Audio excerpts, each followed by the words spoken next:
Few countries have a more defiant history than Wales, a tiny, barely populated, infertile and peripheral little corner of the island of Great Britain, often fractured into minuscule petty kingdoms. The Welsh have nevertheless defended themselves against the massive realms to their east for centuries.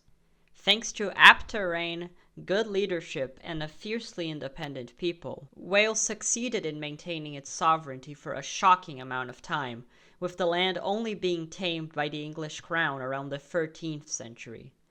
One of the most famous of the various Welsh kingdoms was Gwynedd, whose rulers would eventually take the title of prince, alluding to the legacy of Caesar Augustus in defiance of their English rivals. This history of struggle would tragically see a conclusion in the late 13th century, as Llywelyn ap Gruffydd of Gwynedd, proclaimed Prince of Wales, fought a failed rebellion against King Edward I of England, dying before seeing his country conquered. However, I think we can all agree that this is no fun of an ending. David and Goliath stories only work if David wins, otherwise it's just kind of sad. Let's see if we can work our magic to give some sovereignty for the Welsh still. Okay, wow, I know that you've never been the most focused on realism, but come on, there's no way the Welsh would have been able to win against Edward. England is just too strong and— Oh, no. I said we were gonna save the Welsh, not Wales. Welcome to Regnum Martorianum, and today we are bringing the medieval Welshmen on a little road trip to Buenos Aires. The year is 1281. Edward's campaign in Wales marches on, and though the Welsh struggle, the powerful Prince Llywelyn II stands defiant, securing the loyalty of most of the Welsh petty lords. However, the little country cannot hold on the English giant forever, and fear and tensions begin to seep on the Welsh populace. Llywelyn had 3 brothers. One was Owain, rebellious and in prison for many years. Another, Dyfed, was also rebellious but would reconcile with his brother in 1277 and eventually succeed him.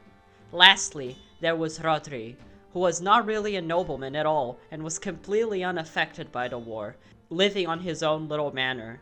That is, until one fateful night on the 11th of December of that year. In a dream, Rhodri ap Gruffydd was visited by none other than Jesus of Nazareth and the angel Gabriel, who had come to the young prince with a warning and command. His brother Llywelyn would die within 1 year, and it would be Rhodri's duty to gather as many men and supplies as he could and sail to the southwest, into the island of Avalon, where after reaching a land where the rivers themselves flow with silver, he would find King Arthur and tell him of the English invasion, at which point the great Brythonic king would assemble a mighty armada to defeat the Saxons at home. Yes, the point of divergence of this timeline is quite literally divine intervention. Rhodri immediately began to preach doomsday, but initially none listened. After all, both of Llywelyn's brothers had already tried some rebellion. What are the odds that Rhodri is not just trying his own? Some of the more fearful Welshmen believed him and helped him gather some funds, but the ball only really began rolling after Llywelyn did die 1 year to the day after Rhodri's dream. This convinced many Welshmen of the prophecy's truthfulness, and even his brother Dyfed, now Prince of Wales himself, chose to support his expedition. At this point, King Arthur's intervention was the only thing that could save him. And so, in spring 1283, Rhodri and his band set sail to find Avalon. An impressive fleet of 14 ships left Aberfrau, finding good fortune on their way to Brittany, where they would resupply. Later, they would find more supplies and even some more crewmen in Galicia, leaving Iberia with 15 ships. However, from here they would begin to enter uncharted territories, and their journey began to trouble. After a rough voyage, they would discover the Canary Islands, though at the cost of 2 of their ships that flew off course. Some of the settlers refused to go any further from here, and founded their own colony right in the Canaries. Rhodri, however, remained headstrong that this was not the land that Christ showed him, and so he and most of his crewmen set off to the unknown. They would never see the old world again. The journey through the Atlantic should have been impossible, but miraculously 4 ships managed to find their way into the coast of Brazil. Here, the crew again mutinied, wishing to settle in this ripe country that they had found, and though the land was beautiful and rich, Rodri once again claimed that this was no Avalon, and their target was further south. Half of his remaining ships stayed in Brazil, led by Grafaf ap Gwenwyn. The 2 remaining ships continued south, until they finally reached a massive river. Stopping for resupplies, Rodri would be shocked to hear that one of the scouts had discovered that the river was rich in silver. It was then that Rodri remembered the angel Gabriel's words. He had found it, a land where the rivers themselves flowed silver, Avalon. In a vast fertile plain by a great river, Rodri founded his first settlement. The Welsh named this town Peth Rodri, Rodri's Fields, and he would be proclaimed Prince of Avalon. Early in 1284, he would be joined by 2 more ships of Welshmen. One was previously lost in the Atlantic, now having found their way back into Peth Rodri. The other was from the Brazilian colonies, as the natives had attacked the region and destroyed it. Though Grafaf and his son had survived, his wife did not, and they came back to swear their fealty to Rodri. Curiously, until 1287, a few more Welsh ships arrived from men fleeing Edward's conquest through Rodri's route, though eventually the myth was forgotten and no more colonies would come from the sea. The Canaries were destroyed by a Moroccan raid in 1299. Grafaf, having remarried, had another child in 1285, the first Welshman recorded to be born in the New World, Carwyn ap Grafaf. By 1300, new births and the aforementioned arriving ships boosted Peth Rodri's population to 120. Conflicts soon began to brew with the natives, who the Welsh called the Avalonif. Old World disease had spread from Peth Rodri to the local Kerandi people, though thanks to the incredibly sparse population of the region and the low Welsh population, these would not spread very quickly beyond their immediate surroundings. While Rodri wanted to leave the natives alone, Grafaf's son, Owain wir Gwenwyn, who had taken to call himself after his grandfather as he saw his father's submission to Rodri as humiliating, wished to instead take the opportunity to destroy the Kerandi for good. Owain would split a full third of Peth Rodri's population in 1290, attacking the west and founding the settlement of Caerhwain, literally Owain's fortress. Owain's brother Carwyn would later found his own settlement, initially as a vassal but eventually becoming autonomous, which would come to be known as Llefchwef, literally the mountainsides. The lands ruled by the 2 brothers came to be collectively known as the Gwenwynwynach, with its dynasty often called the House of Gwenwynwyn by Peth Rodri kings. In the 1350s, Rodri's grandson Caradog would come to rule Peth Rodri, and he led a conquest of the Chandule people to his east. According to Welsh tradition, the Chandule united under the king Cuarhi the Bold, a man of honor who the Welsh came to respect as an adversary.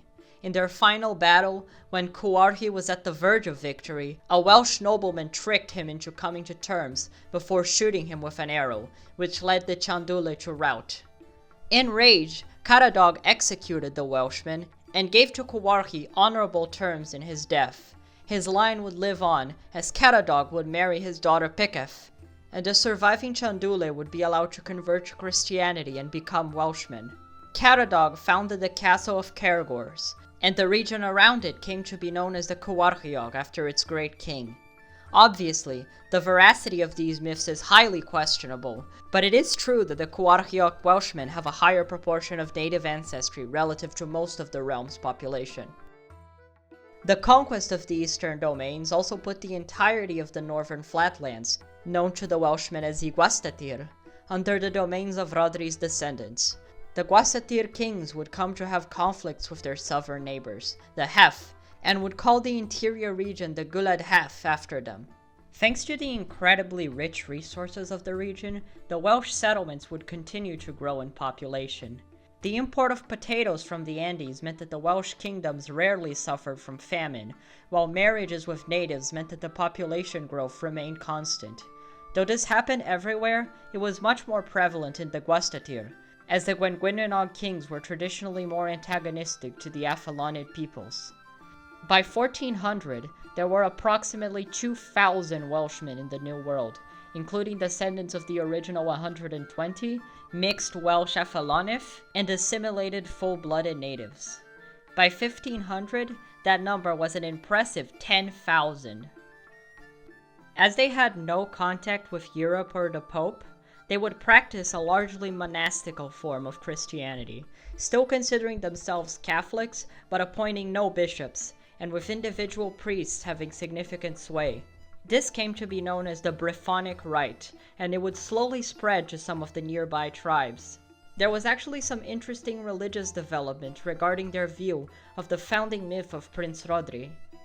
You see, in their initial journey, the Welshmen hoped to find King Arthur to reconquer Great Britain, but since they obviously found a distinct lack of King Arthur in these new lands, their beliefs changed accordingly.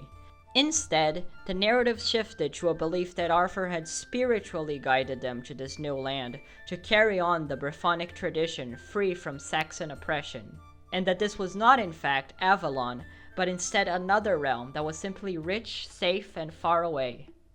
As such, the practice of referring to the region as Avalon slowly whittled away with the centuries, with the Welsh coming to prefer the term Ariano to refer to their domains, literally meaning the land of silver. However, many remnants from the original name remained, such as the natives being called the Avalonif, and the name of Avalon or Gulad Artor sometimes being used to refer to the region poetically. According to legend, in 1399, the third son of King Llywelyn of Llechfef, Brychan the Clever, left home. The Gwenwynog was split between his two elder brothers, with Owain gaining Caerleon and Carwyn gaining Llechfef, leaving nothing for young Brychan. As Carwyn died early and Owain built himself a mighty reputation, which we will talk about in a moment, Brychan came to the northern region of Llachau to find his own settlement. Here, he found a good site in the territories of Igarig Silstef, a great Avalonif king. Igarig, amused by the ambitious prince, said he would allow the Welshmen to claim as much land as they could cover in an ox's hide. Brychan would cut his hide in many thin strips, encircling an entire hill.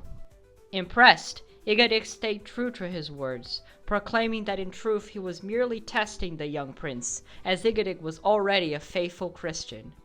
Upon that hill was founded the town of Ysidin, meaning flowing water on the native language.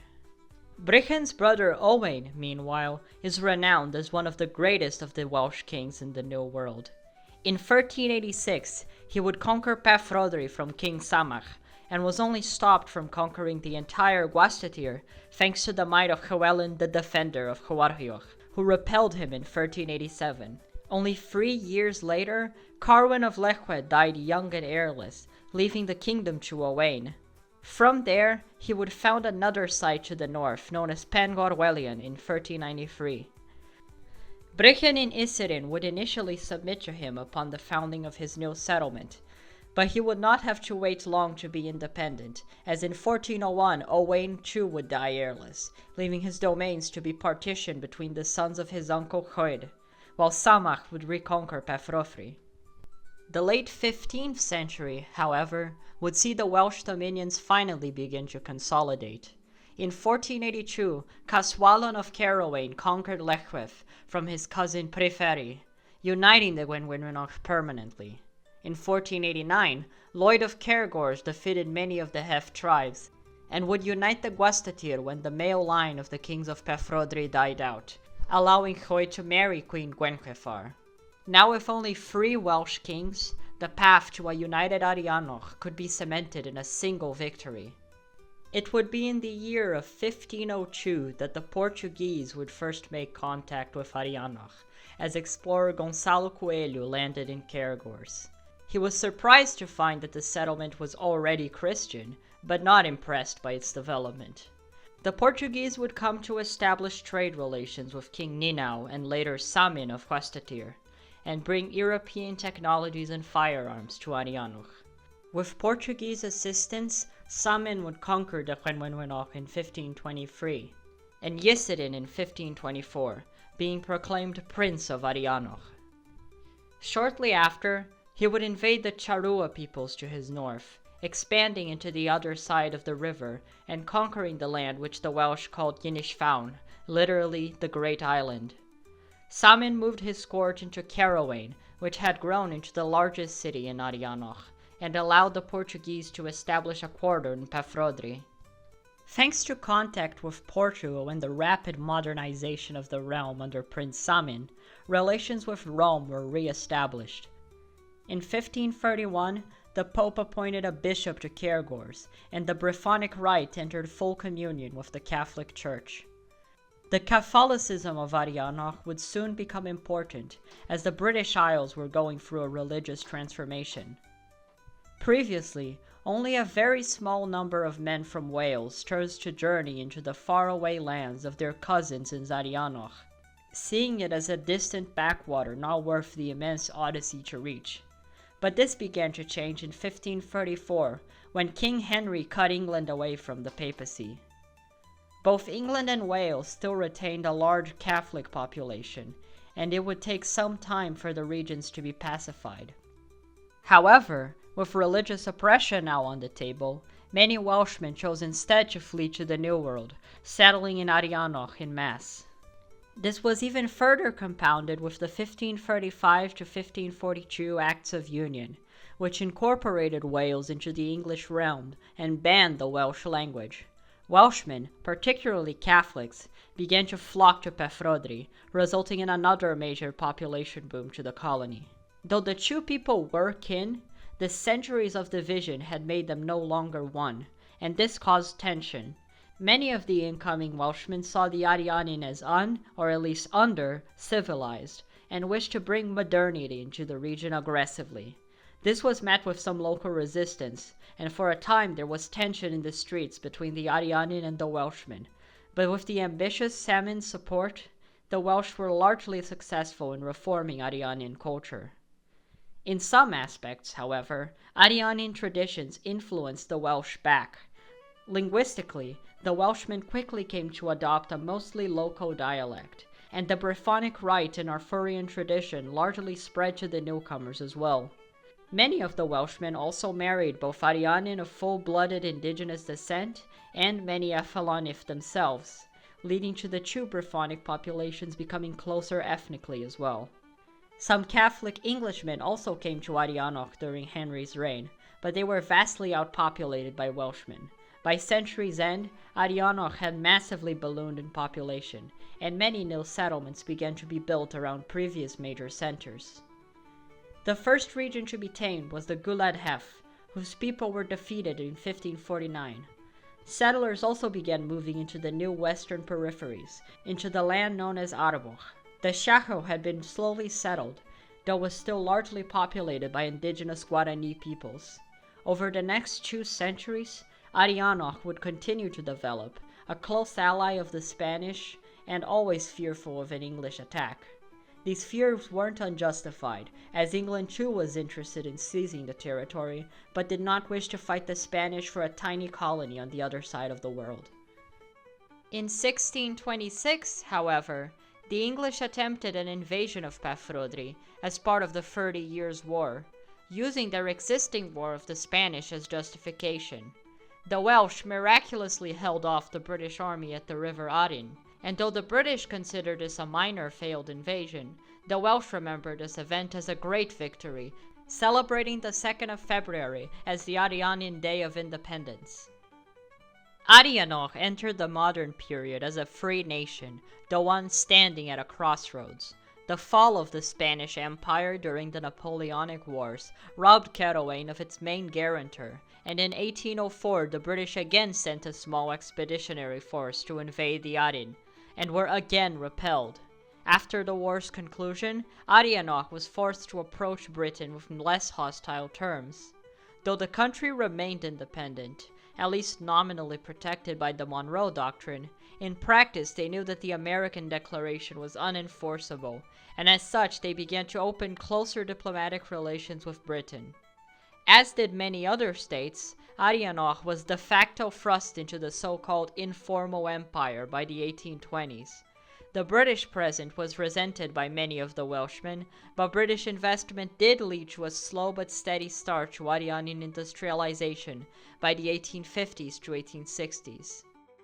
Continuing to industrialize and grow economically throughout the modern period, and benefiting from large waves of immigration to the New World which occurred in the 19th and 20th centuries, Ariano is to this day one of the wealthier countries in the Americas, by no means a major power, but hosting a stable economy and a population of 60 or so millions. It remains an interesting historical quirk to this day, containing a Welsh-speaking population which outnumbers that of Wales at least 60-fold.